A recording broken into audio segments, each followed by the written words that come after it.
Hi all, അസ്സലാമലൈക്കും. Welcome back to Silnas kitchen. ഇന്നത്തെ recipe ഒരു അടിപൊളി വെറൈറ്റി ടേസ്റ്റി ആയിട്ടുള്ള നല്ലൊരു ഈവനിങ് സ്നാക്സിൻ്റെ റെസിപ്പിയാണ്. എത്ര കഴിച്ചാലും മടുക്കാത്ത ഭയങ്കര സിമ്പിളായിട്ട് തയ്യാറാക്കി എടുക്കാൻ പറ്റുന്ന നല്ല ടേസ്റ്റി ആയിട്ടുള്ള ഒരു അടിപൊളി പലഹാരമാണ്. നല്ല സോഫ്റ്റായിട്ട് പഞ്ഞ് പോലെയാണ് ഇതിരിക്കുന്നത്. കുട്ടികൾക്കെല്ലാം ഭയങ്കരമായിട്ട് ഇഷ്ടമാവും. അപ്പോൾ ഇതെങ്ങനെയാണ് തയ്യാറാക്കുന്നതെന്ന് അറിയാനായിട്ട് വീഡിയോ സ്കിപ്പ് ചെയ്യാതെ മുഴുവനായിട്ടൊന്ന് കണ്ടു നോക്കണേ. റെസിപ്പിയിലോട്ട് കിടക്കുന്നതിന് മുമ്പായി സിൽനാസ് കിച്ചൺ ചാനൽ ആദ്യമായിട്ട് കാണുന്നവരാണെങ്കിൽ പ്ലീസ് ഒന്ന് സബ്സ്ക്രൈബ് ചെയ്തേക്കണേ. ഒപ്പം തന്നെ ഈ വീഡിയോസ് നിങ്ങൾക്ക് ഇഷ്ടപ്പെടുകയാണെങ്കിൽ ഒരു ലൈക്ക് ചെയ്ത് ഷെയർ ചെയ്ത് സപ്പോർട്ട് ചെയ്യാനും മറക്കരുത്. ഇനി നമുക്ക് ഇതെങ്ങനെയാണ് തയ്യാറാക്കുന്നതെന്ന് നോക്കാം. ആദ്യം തന്നെ ഞാനിവിടെ ഒരു മിക്സിയുടെ ജാറാണ് എടുത്തിട്ടുള്ളത്. ഇതിലേക്ക് ഒരു അരക്കപ്പ് അളവിൽ 1 കപ്പ് നല്ല കട്ടിയായിട്ടുള്ള പശുവിൻ പാല് ഒഴിച്ചു കൊടുക്കുന്നുണ്ട്. ഇനി അതേ കപ്പ് അളവിൽ തന്നെ അരക്കപ്പ് അളവിൽ 1 കപ്പ് വെള്ളവും ഒഴിച്ചു കൊടുക്കാം. ഇനി ഇതിലേക്ക് മൈദയാണ് വേണ്ടത്. ഞാനിവിടെ 250 ml കപ്പിൻ്റെ അളവിൽ 1 കപ്പ് നിറയെ മൈദാപ്പൊടിയാണ് എടുത്തിട്ടുള്ളത്. ഈ കപ്പിൻ്റെ മുകളിലുള്ള പൊടി തട്ടിക്കൊടുക്കാതെയാണ് ഞാൻ മുഴുവനായിട്ടും ഇട്ട് കൊടുത്തിട്ടുള്ളത്.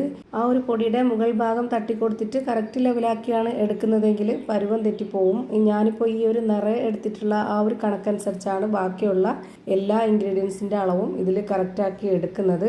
ഇനി ഇതിലേക്ക് 2 കോഴിമുട്ട പൊട്ടിച്ചൊഴിച്ച് കൊടുക്കാം. പിന്നെ നല്ലൊരു മണത്തിന് വേണ്ടി 2 ഏലക്ക ഇട്ട് കൊടുക്കുന്നുണ്ട്. പിന്നെ ഇത് മധുരമുള്ള പലഹാരം ആയതുകൊണ്ട് തന്നെ ഞാനിതിലേക്ക് 3 ടേബിൾ സ്പൂൺ അളവിൽ പഞ്ചസാര ഇട്ട് കൊടുക്കുന്നുണ്ട്. ഞാനിപ്പോൾ ഇതിലൊരു മീഡിയം മധുരമാണ് ഇട്ട് കൊടുത്തിട്ടുള്ളത്. മധുരം ഓരോരുത്തരുടെ ഇഷ്ടത്തിനനുസരിച്ച് കൂട്ടിയും കുറച്ചൊക്കെ ചേർത്ത് കൊടുക്കാം. ഇനി ഇതിലേക്ക് ഈ ഒരു മധുരത്തിനൊന്ന് ബാലൻസ് ചെയ്യാനായിട്ടുള്ള ഒരു നുള്ള് ഉപ്പും കൂടെ ഇട്ട് കൊടുക്കാം. പിന്നെ ഇതിലേക്ക് 1 ടേബിൾ സ്പൂൺ അളവിൽ നെയ്യും കൂടെ ഒഴിച്ചു കൊടുക്കുന്നുണ്ട്. ഇത് നമുക്ക് പലഹാരത്തിന് പ്രത്യേക ഒരു ടേസ്റ്റും ഒരു സോഫ്റ്റൊക്കെ കിട്ടും. നെയ്യ് തന്നെ ചേർത്ത് കൊടുക്കാൻ വേണ്ടി നോക്കുക, നല്ല ടേസ്റ്റാണ്. ഇനി ഇത് നല്ല പോലെ ഒന്ന് അരച്ചെടുത്തതിന് ശേഷം ഒരു പാത്രത്തിലേക്ക് ഒഴിച്ചു കൊടുക്കുന്നുണ്ട്. ഇതിലേക്ക് ഞാൻ വേറെ വെള്ളമൊന്നും ഒഴിച്ചു കൊടുത്തിട്ടില്ല. ഇതാണ് ഇതിൻ്റെ കറക്റ്റ് പരുവം. മൈദാപ്പൊടിക്ക് പകരം നിങ്ങൾക്ക് ഗോതമ്പ് പൊടിയിൽ വേണമെങ്കിലും ഇതുപോലെ ചെയ്തെടുക്കാവുന്നതാണ്. പക്ഷേ ഈ ഒരു രീതിയിൽ ചെയ്തെടുക്കുമ്പോൾ ഏറ്റവും ടേസ്റ്റായിട്ട് കിട്ടുന്നത് മൈദപ്പൊടിയിൽ ചെയ്യുമ്പോൾ തന്നെയാണ്. പിന്നെ നമ്മുടെ ഈ ഒരു പലഹാരം വല്ലാതെ കുഴഞ്ഞു പോവും. അപ്പോൾ അങ്ങനെ ആവാതിരിക്കാൻ വേണ്ടിയിട്ട് നമുക്കിതിലേക്ക് വറുത്ത അരിപ്പൊടി ഇട്ട് കൊടുക്കാം.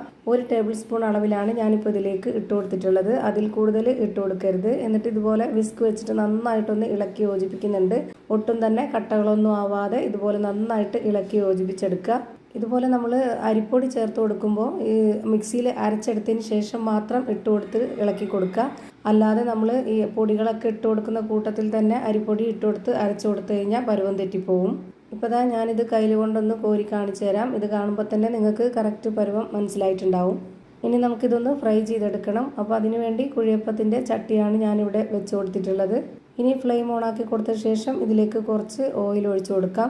ഒരുപാട് ഇത് മുങ്ങിക്കിടക്കുന്ന രീതിയിൽ ഫ്രൈ ചെയ്തെടുക്കരുത്. വളരെ കുറച്ച് മാത്രം താഴത്തെ ഭാഗത്ത് കുറേശ്ശെയായിട്ട് എണ്ണ ഒഴിച്ചു കൊടുക്കുക. ഇത് നന്നായിട്ട് ചൂടായിട്ട് വന്നതിന് ശേഷം പിന്നെ നമ്മൾ ലോ ഫ്ലെയിമിൽ ഇട്ട് കൊടുത്തിട്ട് വേണം ഇതുപോലെ മാവ് ഒഴിച്ചു കൊടുക്കാനായിട്ട്. ഇരുമ്പിൻ്റെ കുഴിയപ്പച്ചട്ടിയൊക്കെ ആണെന്നുണ്ടെങ്കിൽ ഒരു മീഡിയം ഫ്ലെയിമിലൊക്കെ ഇട്ട് കൊടുത്തിട്ട് ഫ്രൈ ചെയ്തെടുക്കാം. ഇത് നോൺ സ്റ്റിക്കിൻ്റെ വളരെ കനം കുറഞ്ഞ ചട്ടി ആയതുകൊണ്ട് നല്ല ലോ ഫ്ലെയിമിൽ ഇട്ട് കൊടുത്തിട്ട് വേണം. ഇത് എത്ര സമയമാണോ വേവാനായിട്ട് എടുക്കുന്നത് അത്രയും സമയം വരെ ലോ ഫ്ലെയിമിൽ ഇട്ട് കൊടുത്ത് തന്നെ വേവിച്ചെടുക്കുക. എന്നാലേ ഇത് കറക്റ്റ് പരുവത്തിന് വെന്ത് കിട്ടുള്ളൂ. ഇനി ഞാനിതുപോലെ ഒന്ന് അടച്ചു വെച്ച് കൊടുത്തിട്ടാണ് വേവിച്ചെടുക്കുന്നത്. ഒരു 2-3 മിനിറ്റ് നേരം ഇതുപോലെ വേവിച്ചെടുത്തതിന് ശേഷം ഇതൊന്ന് തുറന്ന് നോക്കാം. പിന്നെ നമുക്കിതൊന്ന് എല്ലാം തിരിച്ചിട്ട് കൊടുക്കണം. ഇപ്പോൾ ഇതിൻ്റെ ഒരു ഭാഗം നന്നായിട്ട് വെന്ത് കിട്ടിയിട്ടുണ്ട്. ഇതെല്ലാം ഇനി ഒന്ന് തിരിച്ചിട്ട് കൊടുക്കുന്നുണ്ട്. അതുപോലെ ഇതിൽ എണ്ണ കുടിക്കുമെന്നോർത്ത് പേടിക്കൊന്നും വേണ്ട. ഒട്ടും എണ്ണ കുടിക്കാത്ത നല്ല ടേസ്റ്റി ആയിട്ടുള്ള ഒരു അടിപൊളി പലഹാരമാണ്.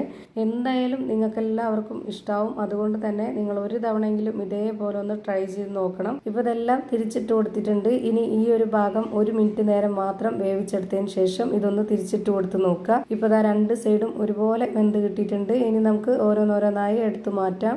അപ്പോൾ ഭയങ്കര സിമ്പിളായിട്ടുള്ള നല്ലൊരു വെറൈറ്റി ടേസ്റ്റി ആയിട്ടുള്ള അടിപൊളി ഒരു പലഹാരം റെഡിയായി കിട്ടി. ഇതുപോലെ തന്നെ എല്ലാം ഫ്രൈ ചെയ്ത് ഒരു പാത്രത്തിലേക്ക് മാറ്റിയിട്ടുണ്ട്. നല്ല സോഫ്റ്റായിട്ട് പഞ്ഞ് പോലെ ഇരിക്കുന്ന ഒരു അടിപൊളി പലഹാരമാണ്. അപ്പോൾ ഇത്രയേ ഉള്ളൂ ഇന്നത്തെ വീഡിയോ ഇഷ്ടമായാൽ ലൈക്ക് ചെയ്യാനും കമൻറ്റ് ചെയ്യാനും ഷെയർ ചെയ്യാനും മറക്കരുത്. അതുപോലെ തന്നെ ഞാനിടുന്ന പുതിയ വീഡിയോസ് നോട്ടിഫിക്കേഷനായിട്ട് കിട്ടുന്നതിന് വേണ്ടി സബ്സ്ക്രൈബ് ചെയ്ത് ബെല്ലൈക്കൺ അമർത്തി അതിൽ ഓൾ എന്ന ഓപ്ഷൻ എനേബിൾ ചെയ്ത് കൊടുക്കാനും മറക്കരുത്. പുതിയൊരു വീഡിയോയുമായി വീണ്ടും വരും. Thank you for watching.